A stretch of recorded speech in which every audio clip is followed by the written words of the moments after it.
मराठा आरक्षण आंदोलन 24 तारखेपासून तीव्र होईल याची शक्यता लक्षात घेऊन आता पोलिसांनी नोटिसेस जारी करायला सुरुवात केली आहे। या आंदोलनामध्ये ट्रॅक्टर सारख्या वाहनाचा वापर केला जाऊ नये अशी सरकारची पोलिसांची भूमिका आहे। त्यामुळे ट्रॅक्टर मालकांना पोलिसांनी नोटिसेस जारी केल्यात। नांदेड जिल्ह्यामध्ये कंधार पोलीस हद्दीमधल्या ट्रॅक्टर मालकांना नोटिसेस बजावण्यात आल्यात।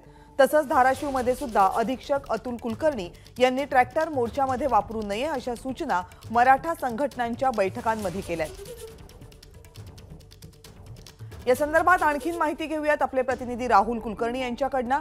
राहुल, या अगोदरचं मराठा आंदोलन जे झालं त्यामध्ये मराठवाड्याला सगळ्यात जास्त झळ बसली, प्रामुख्याने बीड जिल्ह्याला। त्या पार्श्वभूमीवर पोलिसांनी आता कशा प्रकारे तिसऱ्या आंदोलनाच्या पार्श्वभूमीवर तयारी करायला सुरुवात केली आहे?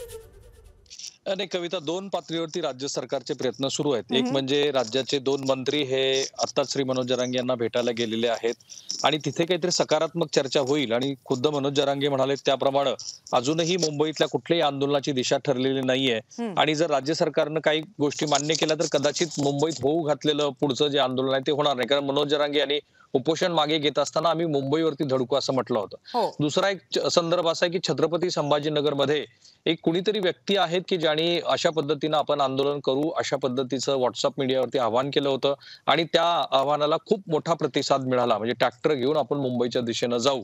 परंतु ज्या वेळेला मनोज जरांगे यांना विचारलं त्यावेळेला त्यांनी सांगितलं की असं कुठलंही आंदोलन अद्याप ठरलेलं नाही।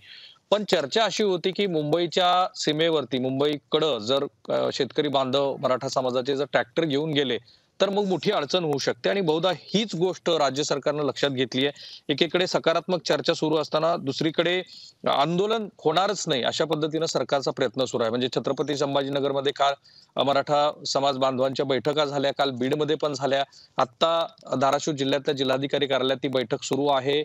पोलीस अधीक्षक जिल्हाधिकारी उपस्थित आहेत आणि ते सांगतात की राज्य सरकार काय प्रयत्न करतात। पण दुसरीकडे ही जी नोटीस आहे ही नोटीस कंधार तालुक्यातल्या पोलीस स्टेशनने ही नोटीस इश्यू केलेली आहे। त्या नोटिसीचे तपशील पण जे काही म्हणायचं ते सांगून जातात। हे आहेत नामदेव शंकर पवार राहणार नेहरूनगर, त्यांना नोटीस बजावली पोलिसांनी आणि त्याच्यात ते असं म्हटलं की आपणाच्या नोटिसेद्वारे सूचित करण्यात येतं की सध्या महाराष्ट्र राज्यात मराठा आरक्षणाचा प्रश्न चालू असून त्या संबंधाने संपूर्ण राज्यात मेळावे, आंदोलने, धरणे, आंदोलने, मोर्चाचे आयोजन करण्यात आलेले आहे।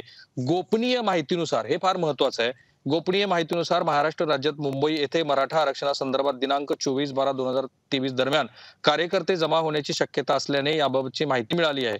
त्यामुळे आपलं जे ट्रॅक्टर आहे हे ट्रॅक्टर या आंदोलनामध्ये तुम्ही घेऊ नये आणि पुढे त्यांनी असं म्हटलंय की आपल्याकडे असलेले ट्रॅक्टर आपण शेतीच्या उपयुक्त कामासाठी घेतलेला आहे, त्याचा वापर आपण शेतीच्या उपयुक्त कामासाठीच करावा।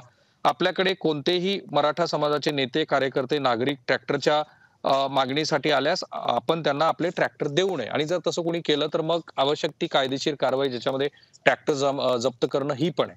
म्हणजे सरकार दोन पातळीवरती प्रयत्न करत आहे। याच्यातनं एक कळतं आहे की सरकारला काहीतरी एक असं इनपुट आहे की एकीकडे चर्चा होत असताना काही मंडळी आंदोलन करू शकतात आणि मग ते आंदोलन होऊच नये, काही समजूत घातली आणि त्यातनं काही मार्ग निघाला तर तोही करावा, अशा पद्धतीनं दुहेरी प्रयत्न राज्य सरकारचे सुरू आहेत असं दिसतंय। नोटिसा तर आल्यात। राहुल, धन्यवाद तुम्ही दिलेल्या सगळ्या सविस्तर माहितीबद्दल। राज्य सरकारचे प्रयत्न सुरू आहेत कारण मागच्या आंदोलनामध्ये जे झालं त्याची पुनरावृत्ती होऊ नये यासाठीचे प्रयत्न राज्य सरकारकडून आणि विशेषतः पोलिसांकडून सध्या सुरू आहेत।